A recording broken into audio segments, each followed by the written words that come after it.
ದಾವಣಗೆರೆ ಲೋಕಸಭಾ ಕ್ಷೇತ್ರದ ಅಭ್ಯರ್ಥಿಯಾದಂಥ ಗಾಯತ್ರಿ ಸಿದ್ದೇಶ್ವರ ಅವರ ಪರವಾಗಿ ಮಾಳ್ವಿಕೆ ಅವರು ಪ್ರಚಾರ ನಡೆಸ್ತಾ ಇರುವಂಥದ್ದು. ಇದು ಚುನಾವಣೆ ಪ್ರಚಾರಕ್ಕೆ ಕೊನೆ ದಿನ ಆಗಿರುವಂತಹ ಹಿನ್ನೆಲೆಯಲ್ಲಿ ಯಾವ ರೀತಿಯಾದಂಥ ಒಂದು ಪ್ರಚಾರ ನಡೆಸ್ತಾರೆ ಅಂತ ಅವ್ರನ್ನ ಕೇಳೋಣ. ಮೇಡಮ್, ಇವತ್ತು ಕೊನೆ ದಿನ ಪ್ರಚಾರ ನಡೆಸ್ತಾ ಇದ್ರಿ, ಸೊ ಹೇಗೆ ಅನ್ನಿಸ್ತಾ ಇದೆ? ಮೇ 7ನೇ ತಾರೀಕು ಉತ್ತರ ಕರ್ನಾಟಕದ 14 ಕ್ಷೇತ್ರಗಳಲ್ಲಿ ಮತದಾನ ನಡೆಯಲಿದೆ.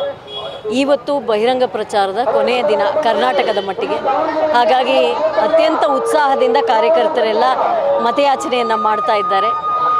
ದಾವಣಗೆರೆಯ ಮಹಾಜನತೆಯಲ್ಲಿ ನನ್ನ ಕಳಕಳಿಯ ಮನವಿ, ಭಾರತದ ಪ್ರಧಾನಿ ಮತ್ತೊಮ್ಮೆ ನರೇಂದ್ರ ಮೋದಿಯವರು ಆಗಬೇಕು.